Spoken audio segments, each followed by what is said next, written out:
वसल्ली अला रसूलिहिल करीम फ़अऊज़ु बिल्लाहि मिनश्शैतानिर्रजीम बिस्मिल्लाहिर्रहमानिर्रहीम। मुल्क में जबरी गुमशुदगी का सिलसिला बंद किया जाए, फोर्स अबडक्शन को बंद किया जाए। मुल्क इस वक्त बेआइन है, मुल्क में आइन जो है वो गैर फ़ाल हो चुका है और लिहाजा पावरफुल कमीशन बराए बाजियाबी गुमशुदा अफराद बनाया जाए।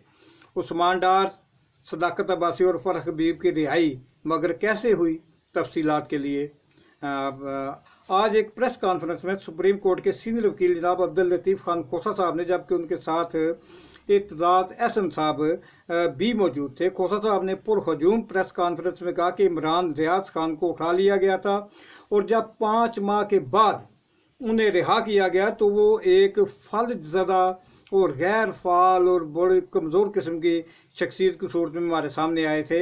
ये चूहे और बिल्ली का खेल अब बंद हो जाना चाहिए।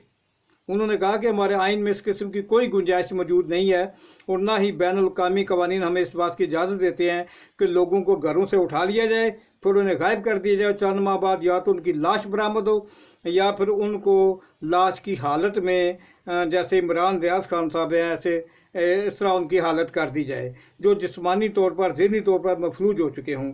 या फिर वो ये कहे कि मैं तो जनाब चिल्ला काटने के लिए इतनी देर के लिए चिल्ला काट रहा था, चिल्ला बड़ा सख्त था, या ये कि मेरा ज़मीर जाग उठा इसलिए मैं प्रेस कॉन्फ्रेंस कर रहा हूँ। और उन्होंने कहा कि अब ये चूहे बिल्ली का इस तरह का खेल बंद होना चाहिए। रियासत अवाम को तहफ़्फ़ुज़ देती है, लोगों को आज़ादी गुफ्तार पर, लोगों की आज़ादी गुफ्तार पर कदगन नहीं लगाई जा सकती। ये आइन से मुतसादम है। आज़ादी गुफ्तार के बगैर कोई कौम तरक्की नहीं कर सकती। इस वक्त यही पता नहीं कि मुल्क में डिक्टेटरशिप है, मार्शल लॉ है या कौन सी निज़ाम हुकूमत काम कर रहा है। हकीकत में आज इस मुल्क को मुल्क बेआइन बना दिया गया है। सुबह खैबर पख्तूनख्वा से सैकड़ों नहीं हज़ारों अफराद को उठा लिया गया है और उनका कुछ पता नहीं कि इस वक्त वो कहाँ पर हैं। इस तरह बलूचिस्तान से भी सैकड़ों नहीं बल्कि हज़ारों अफराद गायब हैं और वहाँ तो अरसे दराज से ये सिलसिला जारी है और कुछ पता नहीं चलता। बल्कि परवेज़ मुशर्रफ के दौर से ये सिलसिला जारी है जो कि 5,000 रुपये फ़ी बंदा लेकर अमेरिका के हवाले कर देते थे, जो बंदे उठा लिए जाते थे उनको। और इस तरह से वहाँ पे भी बलूचिस्तान से भी हज़ारों अफराद जो हैं वो गायब किए जा चुके हैं।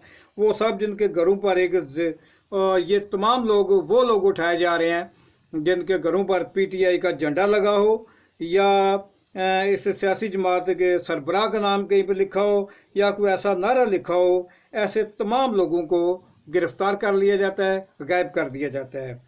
इस सिलसिले में जनाब इत्तेज़ाज़ एहसन साहब की तरफ से सुप्रीम कोर्ट में पिटीशन दायर की गई है जिसमें जबरी गुमशुदगी के ख़िलाफ़ एक आइनी दरख्वास्त दायर की गई है कि आइन के आर्टिकल 184(3) के मुताबिक उन्होंने कई अहम नुकात उठाए हैं। ये दरख्वास्त उन सहाफ़ियों, सियासतदानों, ब्यूरोक्रेट्स के सिलसिले में जिन्हें जबरी तौर पर उठा लिया गया है या अगवा कर लिया गया है, इन सब गुमशुदा लोगों की बाजियाबी के लिए ये एक अहम और बहुत ज़बरदस्त किस्म की दरख्वास्त है जिसके दूरस नताइज मुरतब होंगे।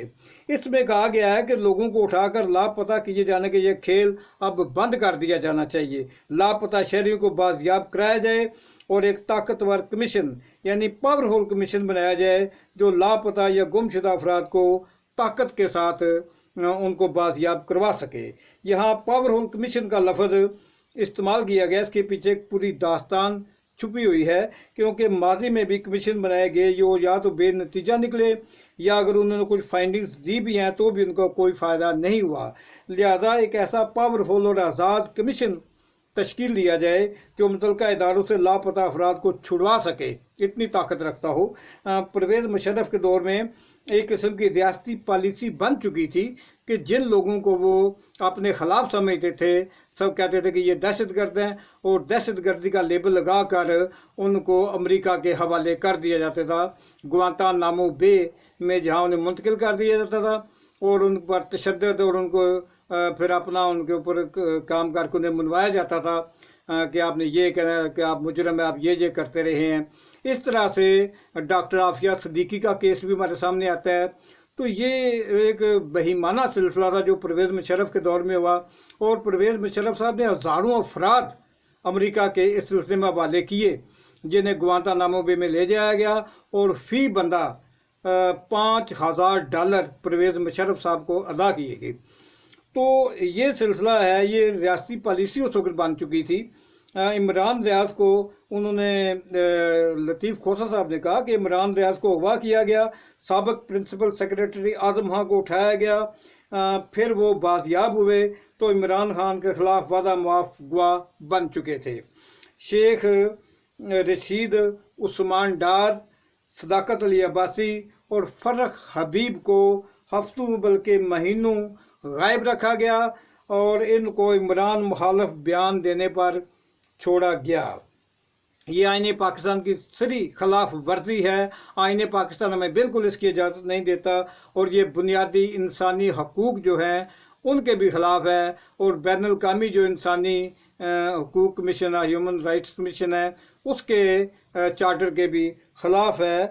اس سے لوگوں کو غائب کر دینے سے، لوگوں کو گھروں سے اٹھا لینے سے، لوگوں کو گھروں سے جبری طور پر اٹھا لینے سے ایک خوف کی فضا پیدا ہوتی ہے، جیسے ملک جو ہے وہ غیر فعال ہو رہا ہے اور لوگ جو ہے وہ بالکل مایوس ہو چکے ہیں۔ بہت سارے لوگ کسی سلسلے میں ملک سے بھاگ رہے ہیں۔ لاکھوں لوگ پچھلے سال 2023 اس جو سال گزرا ہے، اس میں اتنی زیادہ تعداد میں 8-9 لاکھ کے قریب بندے جو ہیں وہ پاکستان سے ہجرت کر کے باہر جا چکے ہیں۔ یہ وہ لوگ ہیں جو اپنے خاندانوں سمیت باہر گئے ہیں۔ اب ان کے جو باہر گئے ہیں، ظاہر ہے جو پیسے کمائیں گے وہاں پر ہی خرچ کریں گے۔ اگر تو ایک بندہ خوشی سے جاتا ہے، ٹھیک ہے، باہر کے ملک میں کام کرتا ہے، وہاں پہ ڈالر لیتا ہے، پاؤنڈ لیتا ہے یا ریال اس کو تنخواہ ملتی ہے، وہ پاکستان میں بھیجتا ہے، پاکستان کو فائدہ ہوتا ہے۔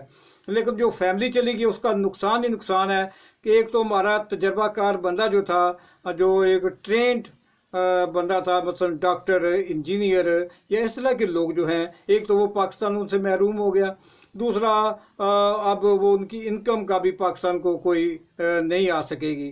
لہٰذا یہ ایک بہت ہی غلط قسم کا صورتحال بنا دی گئی ہے، خوف کی فضا پیدا کر دی گئی ہے، جس کی وجہ سے لوگ جو ہیں پاکستان کو چھوڑ چھوڑ کر بیرون ممالک جا رہے ہیں۔